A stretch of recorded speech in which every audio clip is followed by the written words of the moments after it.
आज यदि इस युग में बीरबल होते तो उनका क्या कोरोना सिद्धांत होता। एक जागरूकता समर्पित बुद्धिमता पूर्ण कथा कहती है, एक बार मुगल बादशाह अकबर और उनका अति प्रिय मंत्री बीरबल दोनों शतरंज खेलने बैठे। शर्त लगी कि उनमें से जो भी व्यक्ति शतरंज की है बाजी हारेगा, उसे जीतने वाले की इच्छा के अनुसार जुर्माना चुकाना होगा।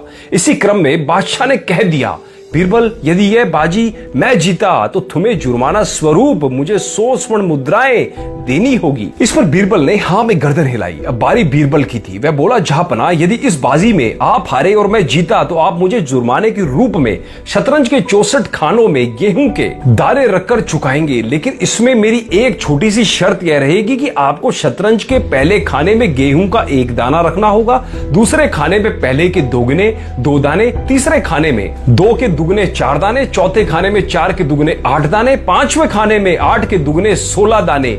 ऐसे करते हुए शतरंज के सभी 64 खानों में गेहूं के दाने रखकर वे सारे गेहूं के दाने जुर्माना स्वरूप मुझे सौंपने होंगे। अकबर ने जोरदार ठाका लगाया और बोला, बीरबल, मुझे तुम्हारी यह शर्त मंजूर है। इसके बाद शतरंज का खेल शुरू हुआ।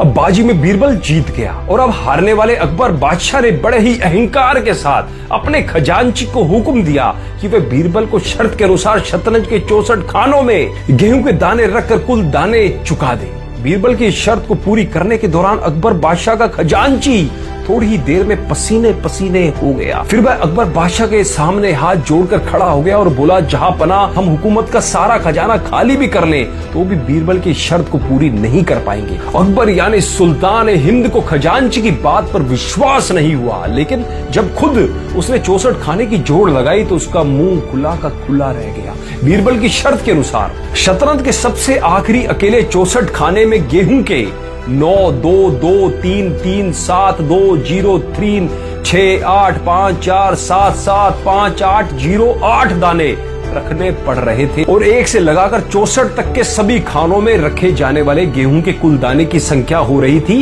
1 8 4 4 6 7 4 4 0 7 3 7 0 9 5 5 1 6 1 5, जिसका कुल वजन था ये, और वो भी मैट्रिक टन, जो कि वर्ष 2019 के संपूर्ण विश्व के गेहूं के उत्पादन से 1645 गुना अधिक है। साथियों, वृद्धि 2 तरह की होती है, पहली संख्यात्मक वृद्धि और दूसरी होती है गुणात्मक वृद्धि। 64 खाने के क्रमशः 1 2 4 8 16 32 64 करके प्रत्येक खाने में गुणात्मक वृद्धि हुई है। साथियों, ना तो मैंने डॉक्टरी की हुई है, परंतु कोरोना वायरस की तेज वृद्धि और उसके विश्वव्यापी दुष्प्रभाव के आंकलन के अनुसार उसकी वृद्धि को आप संख्यात्मक वृद्धि समझने की भूल कभी मत करना। हकीकत में कोरोना वायरस की वृद्धि एक गुणात्मक वृद्धि है। जी हाँ, गुणात्मक वृद्धि है। इसलिए मेरी आप सभी से विनती है कि इसको हल्के में ना लें। इस संबंध में आप जरा गंभीर हो जाएं और मेहरबानी करके कम से कम 15 दिन तक अपने परिवार के साथ अपने घरों में ही बने रहें तथा कोरोना वायरस को गुणात्मक वृद्धि से फैलने से रोकें। इससे न केवल आप खुद सुरक्षित रहेंगे, अपितु इस महामारी को फैलने से रोकने की आप एक अहम कड़ी भी बनेंगे, क्योंकि इस महामारी को फैलने से रोकने के लिए एक कड़ी को तोड़ना